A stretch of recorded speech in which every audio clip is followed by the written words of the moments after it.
네, 미주 한인 유권자연대 대표 김동석 대표님 화상으로 연결했습니다. 안녕하십니까? 네, 안녕하세요. 네.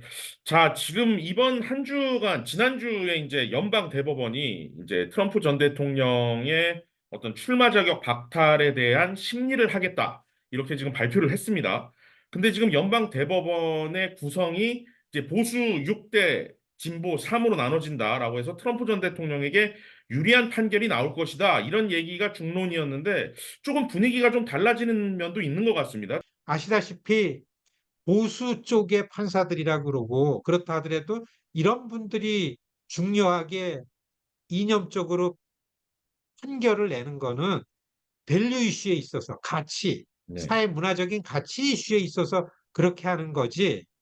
이 어느 한 자연인, 어느 한 정치인의 범죄 행위에 관한 판단을 할 때에는 여론을 많이 볼 수밖에 없죠. 네. 그런 측면에서 봤을 땐 최근 들어서 트럼프의 범죄 혐의에 관한 시민사회 여론, 특히 중도층들, 트럼프의 고정 지지층이 아니고 중도 지지층들이 갖는 트럼프에 대한 생각 같은 거에 변화의 조짐이 많이 일기 때문에 연방 대법원 판결은 6대 3의 비율이기 때문에 오히려 트럼프한테 유리하게 날 거라. 그렇지만은 않다라는 문제는 지금 이런 배경에서 나오는 겁니다. 결국 트럼프 전 대통령이 이번 대선에 출마할 수 있느냐 없느냐 자격을 심사하는 게 첫 번째가 될 것 같고, 그다음에 두 번째에 이제 그때 당시에 트럼프 전 대통령의 행위가 어떤 당시 재임하던 대통령으로서 면책 특권이 있느냐 없느냐, 이것도 또 핵심 사안일 것 같습니다. 1월 6일 혐의가 있다고, 반란 혐의가 있다고 후보 자격이 있냐 없냐 하는 거에 대해서는 지식인층, 오피니언 리더들도 동의하는 거는 이거는 법원에서 따져볼 게 아니라 유권자들의 판단에 맡겨야 된다.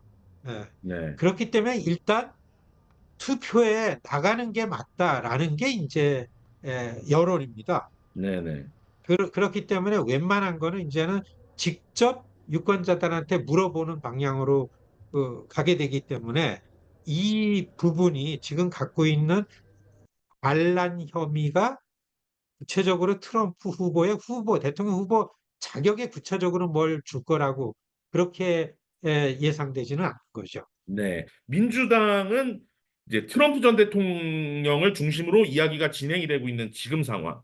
거기에 이런 일들이 계속 어떤 트럼프 전 대통령을 공격하기보다는 보수층이나 어떤 공화당 유권자들을 더 지지하고 결집하게 만드는 현상. 이런 거에 대한 우려도 좀 하고 있는 것 같은데 어떻게 보십니까? 어, 사실은 그 우려가 조금씩 바이든 입장에서는 해소가 돼 있는 부분이 있습니다.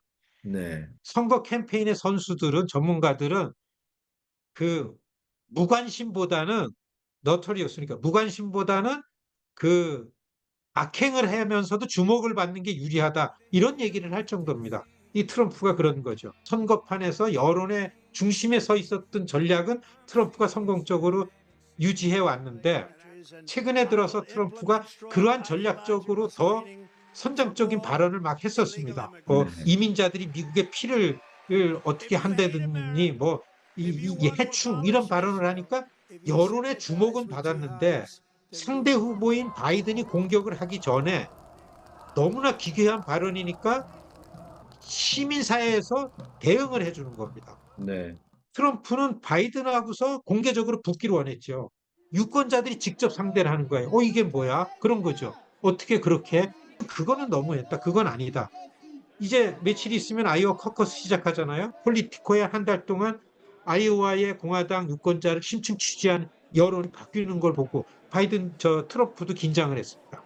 네. 그렇기 때문에 여론의 중심에 서려고 트럼프의 전략이 오히려 부메랑이 될지도 모른다라는 의견들이 있기도 합니다. 1월 둘째 주가 사실 우리 미주 한인 이민 역사에서는 굉장히 중요한 날이 들어가 있죠. 1월 13일 이제 미주 한인의 날인데, 이제 1903년도에 이제 이민 선주들이 이민을 하고 121년. 그리고 또 이 미주 한인의 날을 이제 각 지역이 아니고 연방 의회에서 이제 기념하기 시작한 것도 꽤 되지 않았습니까?